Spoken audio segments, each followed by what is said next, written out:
This morning, we are grateful to be joined by one of our committee members who is going to give us our opening address and welcome us back for day 2.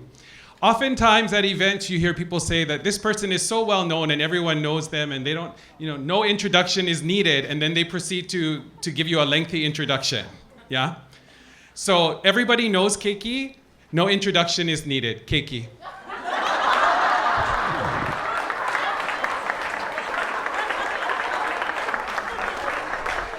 Ai, aloha kakahiaka. Wehia mai mai ka I ka poʻe a pau? Okay, no leila, makokau no kahana o kia la. I have been asked to open up today, day 2, the Wehena. And what we're going to do is take a few minutes to set our stage and to put us in that place in our big hua together for the work forward that we have to get. Because by the end of the day, we actually have a place that we need to arrive. You have a summit because you can gather all of the collective voices and the thoughts. Yesterday we began, we ended the day, take a look at this. We ended the day with in some interactive facilitation and voting, and we took all of the mana'o of the groups of over 360 people, and we synthesized all of that discussion and all of that mana'o into 5 major areas that we agreed were important to us. And this is the outcome. From those 5 areas, we chose one that we thought was really the hoku hano hano of where we want to be thinking about and moving our work into today. So those 5 areas, we have to hold it so I can read this, are empowering kauhale, moku-based facility, comprehensive fiscal accountability, of course we must always think about that as well, community-based K-12 programs and leadership positions. So we can see it's not that one is it, is that we have 5, but we agreed that one is a little bit more important to focus and to come out of the gate thinking about. So in context, we need to be thinking about what we're going to do and the direction we're going and why we're going there. So I'd like to share a couple pieces of work that have been happening over the last several years, because where we begin always is our place of strength. We don't have to go ma'oaku to the continent to get our answers, because our answers have always been here. We have to look in front of us, look around us, recognize, revive all of those things that are us and our strength, because as our vision statement says, o Hawaii ke kahua o ka ho'ona'auau. Everything we need to prepare our children, to sustain our families, to foster our vibrant communities is right here in Hawaii. And if we prepare our children and if our communities come from that grounded place that is Hawaii, and I used to tell all my student teachers, if you stand at the door and you look like you're in Texas, there's a problem. When you stand in the door of a Hawaii classroom, you should see Hawaii resonating out of that space.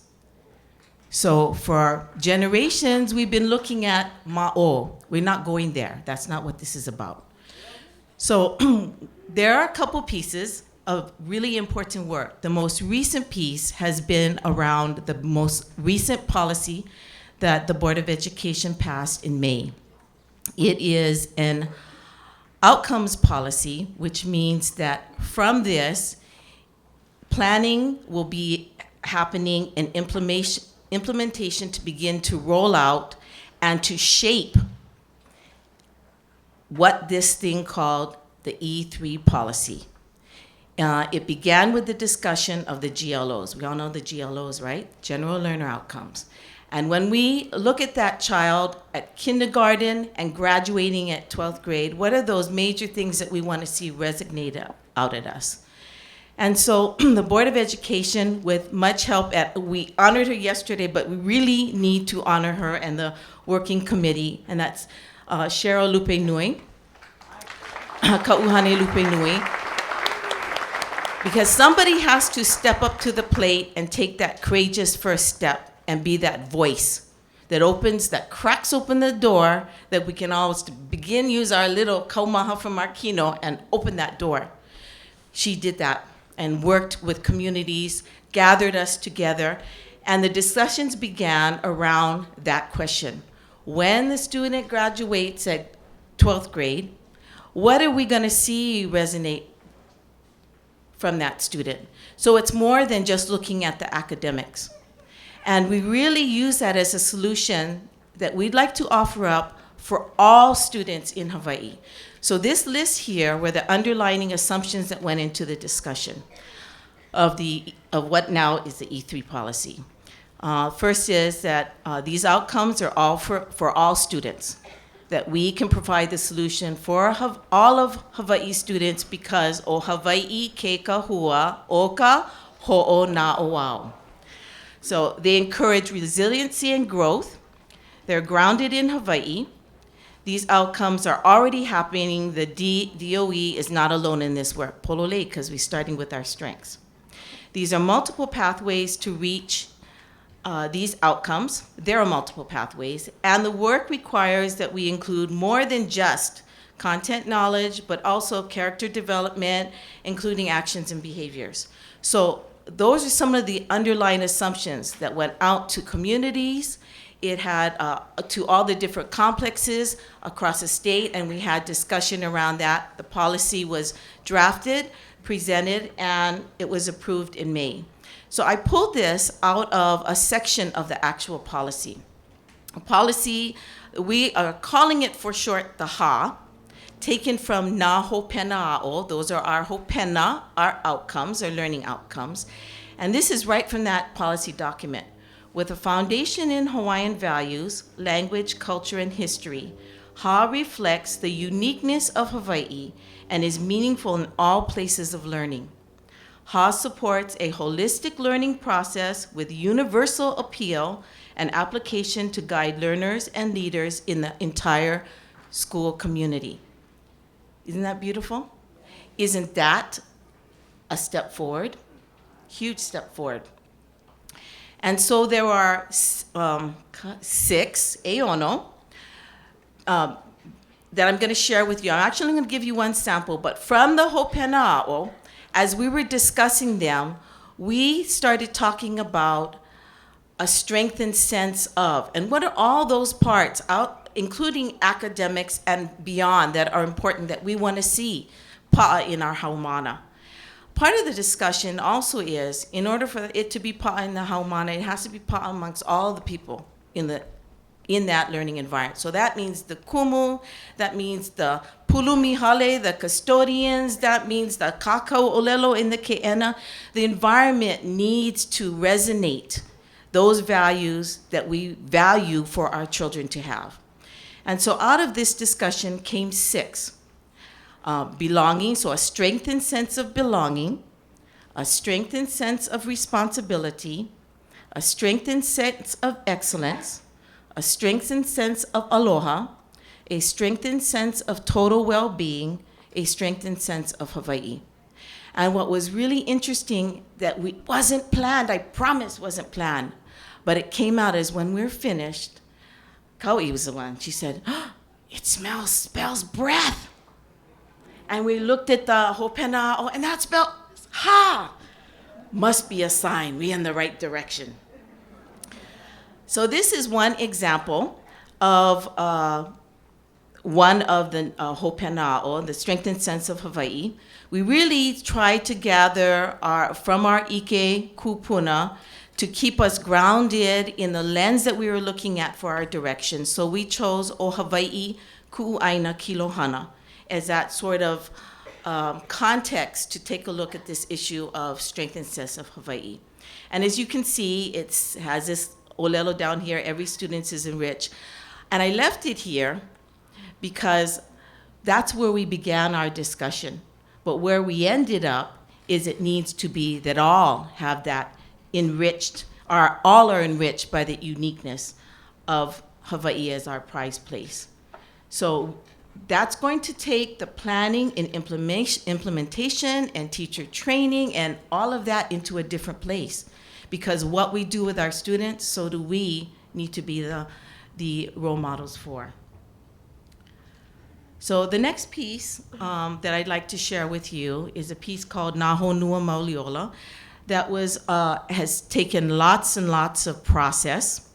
You can get on Google and Google Nā Honua Mauliola, and you'll see the original document that was 16 guidelines that was developed in 2002.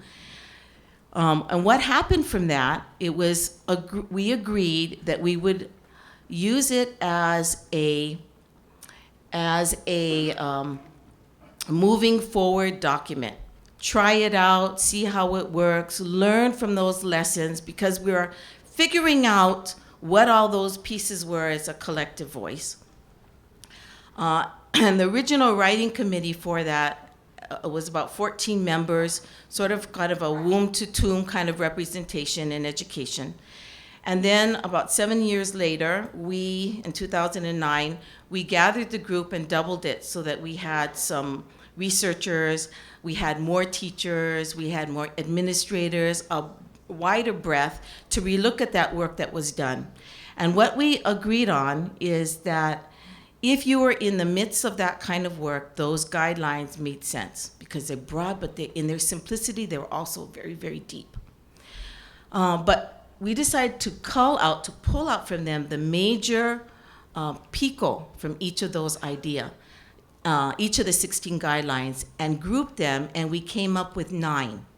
And each of these we're calling ʻike, a part of our knowledge base in Maka'au'au Hema, or my Hema, probably your Akau, is the ōlelo Hawaii, and the right side is the translation in English. But really looking at all of these ʻike pilina as our relationship, all as our knowledge bases. So ʻike pilina, ʻike ōlelo, ʻike mauli lahui, ʻike olapono, ʻike piko'u, ʻike na'awau, ʻike ho'oko, ʻike honua, and ʻike kuana ʻike. We sent this, we finished the draft out for community input, and in about 2.5 weeks, we got support from about 70 groups. I just drew the line at 2.5 weeks.